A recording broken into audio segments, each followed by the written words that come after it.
There it is. There. All right, as you remember, this is a very, very powerful, speech that the Rebbe gave about how Moses is going to take us out of this exile that we're in. That Moses had this amazing power that he was able to break through all obstacles and be totally, totally devoted to God and the Jewish people simultaneously. He was devoted to God. He got the Torah, but he got it for the Jewish people.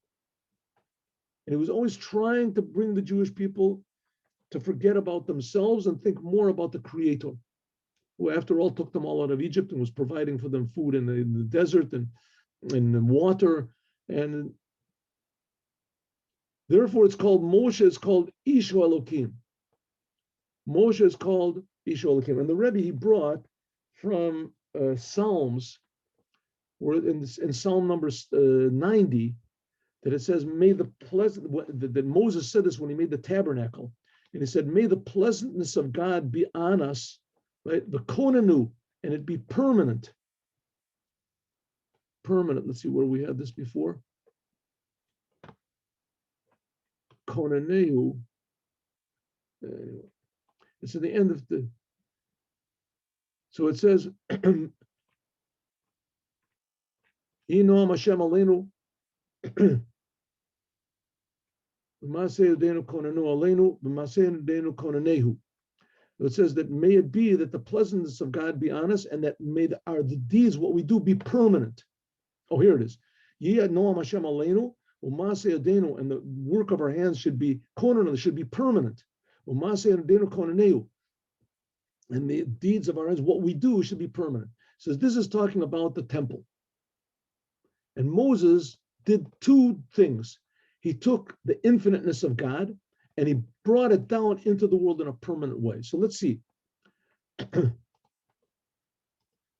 order that there should be drawing down the revelation of God below in a way that it's set, like it says, konenu aleinu, it's to be permanent.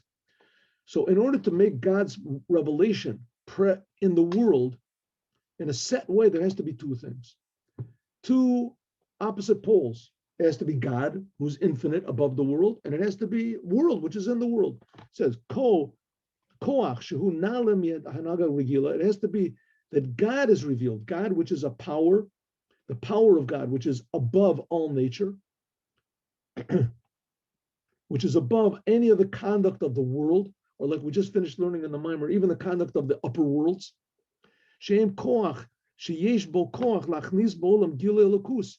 It has to be some sort of a power that's above all nature that can bring godliness into the world. She'ein begilei olam. I'm sorry. Gilei elokus va'ad until the shanot et olam, that it can change the world. She'yad kli legilei elokus, so that the world can receive godliness, and especially in the way that it's set. Therefore, there has to be a special, unique power of godliness, which is unlike the nature of God that is hidden. There has to be some sort of a unique power of godliness that can bring this concealment into the world. Namely, that it can bring it into, that it can last through all the changes, time, and all of the different situations in the world, time and space. But number two, it has to be a power that comes down and it's in the world. On one hand, it has to be godliness that's above the world. You want to make God revealed in the world, so it has to be God. God is above the world. God is not limited to time, limited to space. We have no idea it's something like that. We can't conceive of something that's not limited to time, not limited to space, above time. What does it mean? But on the other hand, this revelation has to be within time and space. It has to be in time. Can you do it like it says that Mavorer, the one who does a refinement, the one who works and refines something, has to put himself into the thing that he's refining. Right? You want to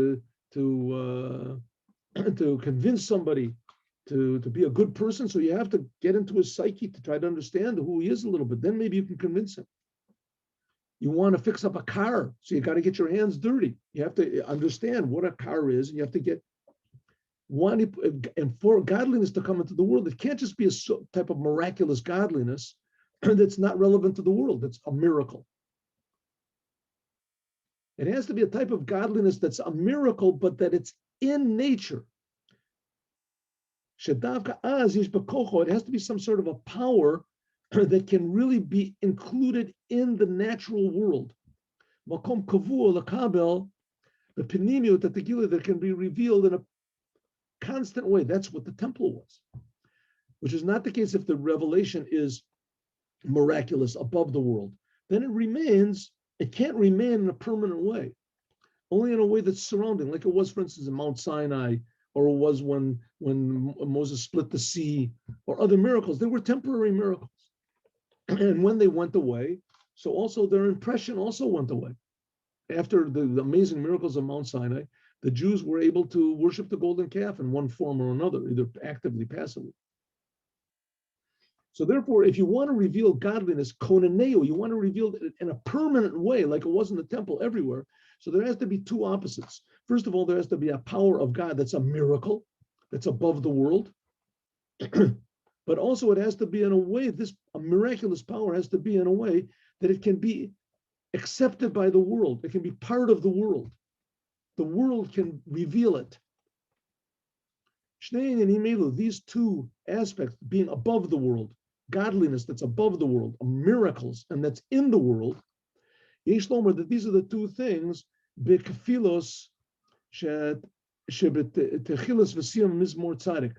this is what's written and repeated in this Psalm number 90.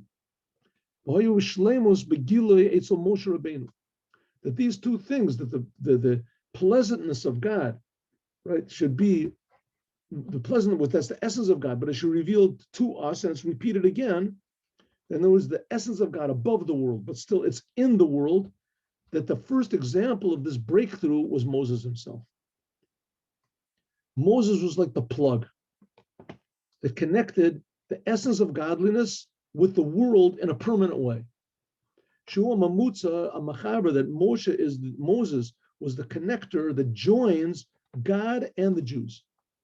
Like Moses said, I am standing between God and between you. And therefore, a connector has to have both of these two things, like a plug. What does a plug have, right? A plug has one side is metal, that's a conductor, and the other side is made of rubber or whatever it is. That it's not that it can bring the electricity into the machine, and it has the cord, whatever. So that's what Moshe was. Moshe was called Ish Elokim. Moses was a man God, like the rabbis say. Im Elokim lama Ish, Im Ish lama Elokim. If he was God, then why do you say he was a man? If he was a man, then how can he be God? So the answer is that it says in the Midrash, you can't believe this, it says in the Midrash, Mechetzev ulamata Ish, that Moses, his bottom half, in other words, the bottom half of his soul was human, Mechetzev ulamayla, and from the top part of his soul was God. Because Moses contained in himself these two things, and incidentally, that's what every Jew essentially is. And eventually we'll see that that's what the whole world is, because the whole world is just pure godliness. But Moses, he was the beginner. Because by Moses, they had these two things, that he was an Ish, he was a man, and he was also God. Yesh b'koach Moshe, so Moses had the power to join godliness with the world. That's what the idea of the tabernacle was. It was godliness in the world in a permanent way. God was revealed in one room, totally. And in the outer rooms, it was revealed a little bit less. And who built it? Moses. Also, we can say that these two opposites, this, Elu, b'mamutza, heim shnei yanim shel Moshe and Ish Elokim. Maybe we can even say that Moshe, there's two opposites. Moshe was a Ish, a man, and Elokim. But we can also say, express it in another way. The sentence says, Moshe, Ish Elokim. Right? It says, what does it say? Mizmor LaMoshe Ish Elokim. That's the Psalm number 90. It says the same thing in the last chapter of the Torah, Zot Bracha. It says, Zot Bracha Sher Berach Moshe Ish Elokim. So this connection between Moses, and him being an Ish Elokim, means like this. Even though that Ish Elokim, that Moses was a man, God, even though this means joining two opposites, seeming opposites together, like we say, in the future, we'll realize that God is one. But until then, it seems two different things. The job of Moses is to join them together. To join it together, that Moses was a Ish Elokim, it was a man, and he was also God, Kafi Shehem Ba'adam Echad, like they were in one person, Moshe. Nevertheless, Shem Elokim, this name we called Moshe was an Ish Elokim, and in the Torah it says Ish Elohim. If you count the letters together, is the gematria of Ha Teva. Elokim is the gematria of Ha Teva. Right, 86. Zuhi, this is this is the level of godliness which is mitlabeshet. The name Elokim is true, it's God, but this is the lower aspect of God. This is the aspect of God that enlivens nature. That's why its numerical value is the same as nature. And therefore, Ne'amar Ish Elokim, therefore it says by Moses that he's a man, God, Kivan Shebechinas Ish, this level of Ish, namely the lower part of his soul, of Moshe, Kefishu Kashur, like it is attached to the world, this unites only with this aspect of God, which is the lower aspect of God that enlivens the world. But now with the name of God, which is called Yud Ke Vav Ke, the main essence name of God. This is the revelation of godliness, which is above the world. Like it says in the first of the 10 commandments, Anochi Hashem Elokecha. I am Hashem Yud Ke Vav Ke. That's God's name. That's God's essence. Well, so to speak, that wasn't revealed to Moses. That's what it seems. The world was created by the name Elokim. Bereshis bor Elokim. Moshe was at Ish Elokim. This is the aspect of godliness relevant to the world. So that's not the highest aspect of God, even though that it's a lot higher than anybody else has. But one second, but I thought Moses was totally united with the essence of God. That's the idea of Moshe. Moshe, which is said before the name Ish Elokim, this comes from because, why was Moshe called Moshe? Because he was drawn from the water. Moshe, Misham, from there,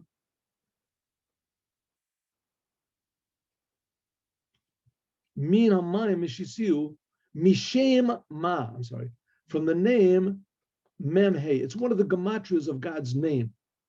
You take the letters of God's name, Yud, and then Hey, and then Vav Hey, and if you fill them up phonetically in a certain way with the letter Aleph, then it comes out to be the numerical value of 45. It's one aspect of God. Nevertheless, it's the aspect of Yud Ke Vav Ke, the higher name of God.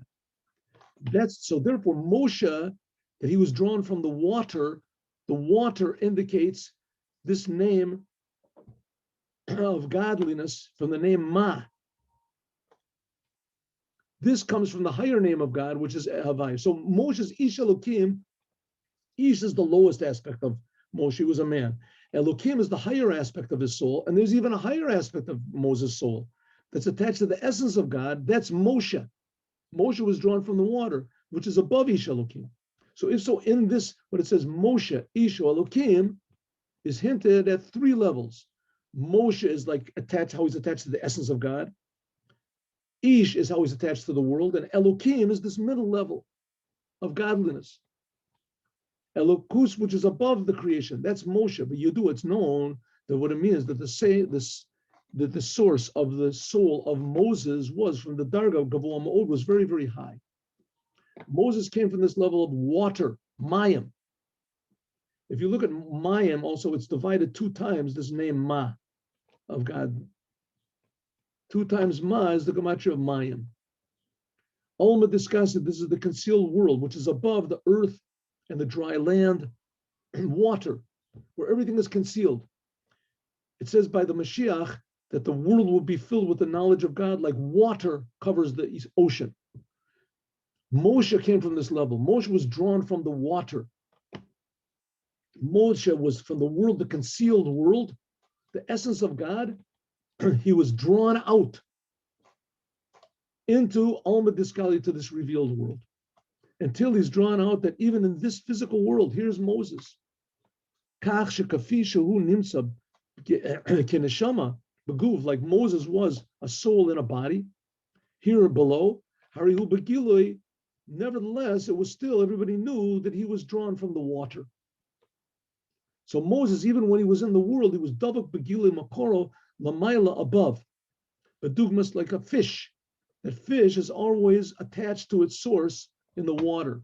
So a fish, you can't take it out of the water, it'll die. So Moshe says he was always in the water. What's this water? The water is the essence of godliness, which is above, encompasses, and is above all creation. That's where Moshe came from.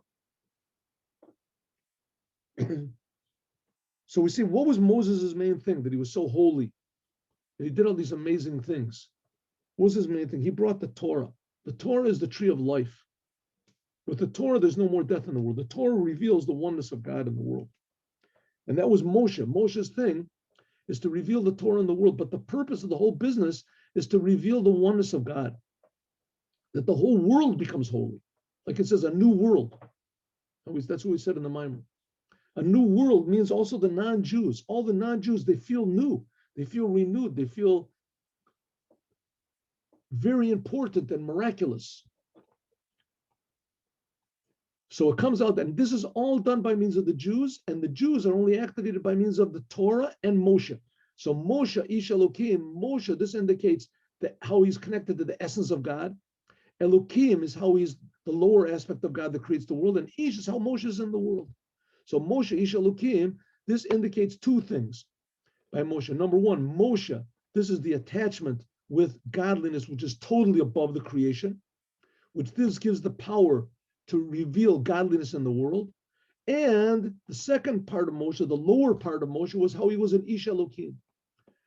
That Moses, even being a human being, was so attached to God, that was godliness that's relevant to the worlds, that this gives the power to draw godliness into the Jewish people, souls and bodies, in a way that it can make vessels for God in each and every unique way of each and every Jew, in such a way that's going to be in a set way.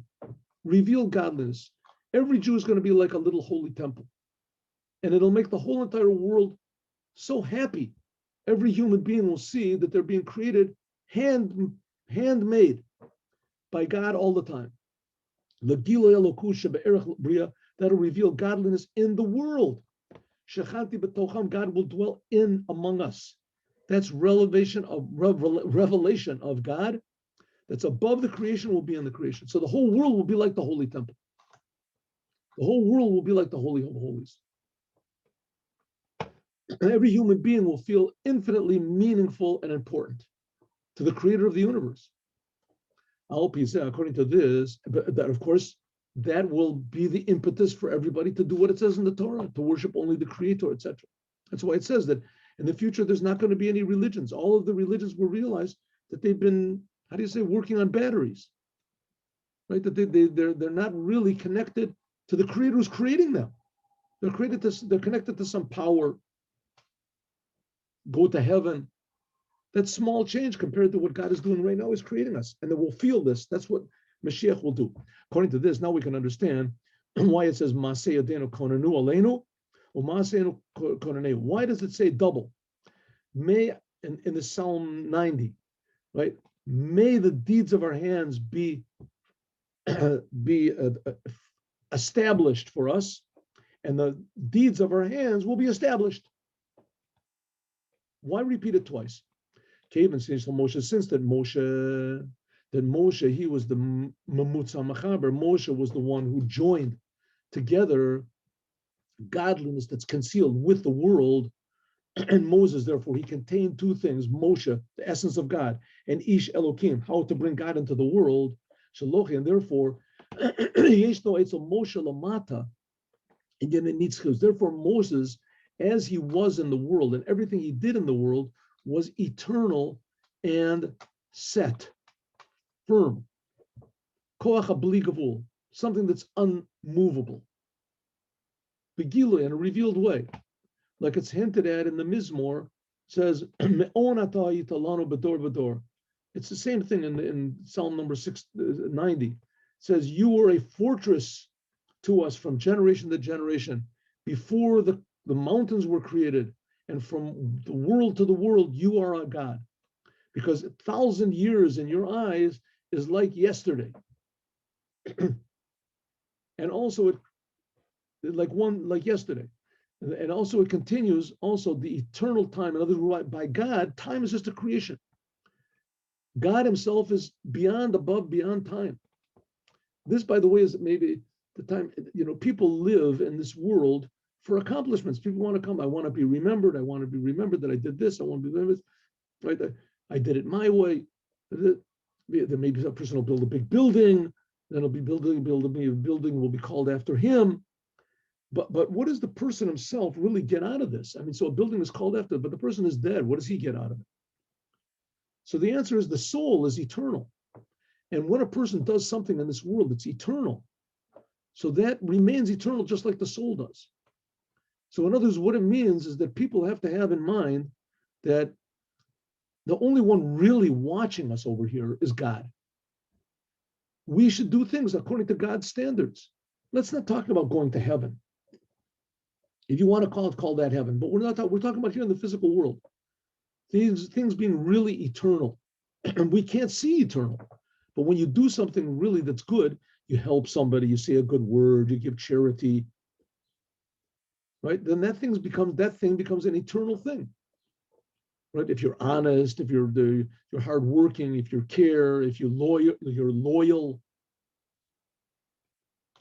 then that makes Moshe Ish Elokim. That's the whole idea of Moshe. He was connected to the essence of God, but he brought that into the world so that the world would start to appreciate it. The world would start to appreciate eternal values. Biyoto batal elokus, because Moshe was totally surrendered to God. So therefore, what came out of this? Something eternal, permanent in the world. Moshe Lomait, like it says in the Talmud, that Moses did not die. That's why it says the same thing about it says the same thing. This is going well. Moses did not die. This was, where was it? In Sota, I think. 1 second. There it is, Sota, the Gemara Sota. Very good. See, I remember something.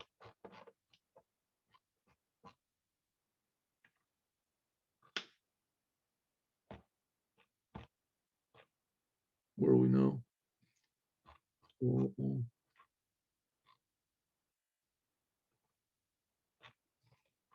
Yeah.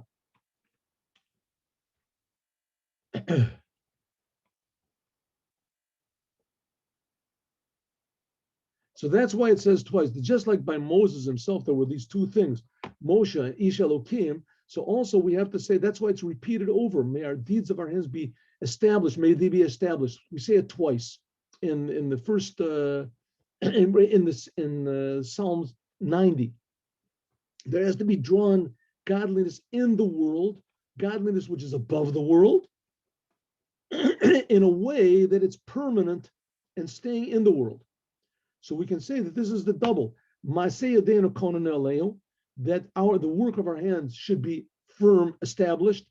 This is something, in other words, drawing down the essence of godliness. Our deeds should draw down godliness, but it should be firm and permanent, that it should remain, it should permeate into the physical world. This will even be, now we can understand in general why there has to be the double language, namely kaflayim letoshia. It says that the second tablets were doubled for salvation. Shu rak pam lo rak pamayim kacha. It's not that you do the same thing twice, but it means a doubled power.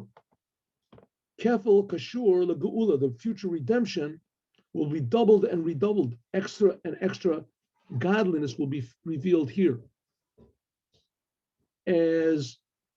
So that's what the Rebbe is saying, that the whole future redemption, it depends on Moshe Ish Elokim. There has to be someone like this, and this, of course, is going to be the Moshiach. what Moshe has to do with this, we're going to talk about, God willing, tomorrow. Now let's do a Yom Yom. Yom Yom.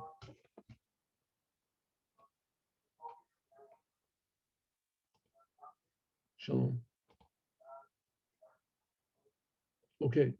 Oh, let's go back here. Sorry.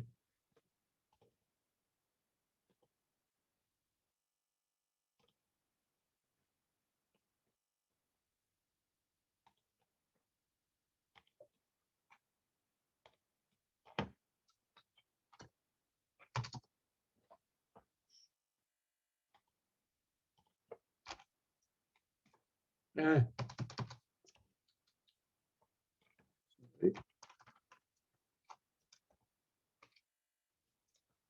Here. Let's do the sharing thing here. Very good.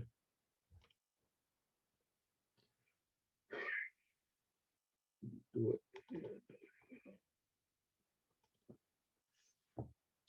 Yom Yom, today's message, daily message on the subject of advertising the importance of family purity in your community. Family purity means basically that married women should follow the laws of what's called nida. And the laws are basically when a woman has a menstruation, she's forbidden to her husband. And there are laws which, when you suspect, when there's a probability that she will have a menstruation, and also the time after the menstruation, there's laws about distancing. A man and his wife have to distance themselves from one another for a certain period, sometimes before the suspected time and after the appearance. But when this period is over, the woman has to go to a mikvah. The mikveh. In some ways, the mikveh is the most important building edifice in every Jewish community. It should be built even before a synagogue, even before a place of learning. The mikveh is the most important because that's the source of the purity of the Jewish people. That's called taharat mishpacha, purity of the family, family purity. If you want to go and advertise this, because now sometimes it's not easy to convince women to do such an unusual thing, especially you can imagine in Russia, in communist Russia, it was dangerous to build a mikveh. Was a tremendous danger, and it took a lot of trouble, and to convince the women to go there. Nowadays is a different type of a problem. The problem is, like we said before, people are ignorant, they don't know, or they're ashamed of what people will say, or they don't want to be religious, or whatever. But essentially, they want to be Jewish, and they want their children to be Jewish. So let's imagine, so how do you advertise this? Let's say that God were to give you the opportunity to save an entire Jewish community from, God forbid, from extinction. Right? The enemy is coming, and they're going to wipe out this community, and you have the ability to stop them. You would certainly be willing to risk your life for this, and you would thank and praise God for his great kindness in giving you the opportunity for such an enormous merit. Right? If it wasn't for me, right, the Cossacks or the Nazis or whatever would come and wipe this whole thing out, and I have the ability to stop it. Wouldn't you do everything you could in order to stop it? And even more, you would thank God for the fact that I'm here. At least I could do something to try to stop it. Save a whole community. The same holds true, even to a greater degree, with regard to campaign for Taharat HaMishpacha, purity of the family. This is an endeavor which literally saves lives. I mean, just thinking in simple terms, a Jewish man, if he marries, right, the children will come out. If the children don't have this, it's much more probable that the children will have a feeling of a connection to God and God's Torah. At least they'll have a propensity to this if they were born in purity. Of course, everybody in the end is going to do tshuva, it's true. But in the meantime, children that are not, they won't have a propensity to see any difference between a Jew and a non-Jew, between kosher food and not kosher food, between Shabbat and another, between a commandment and any other deed. A Jewish man that marries a non-Jewish woman, the children are non-Jewish.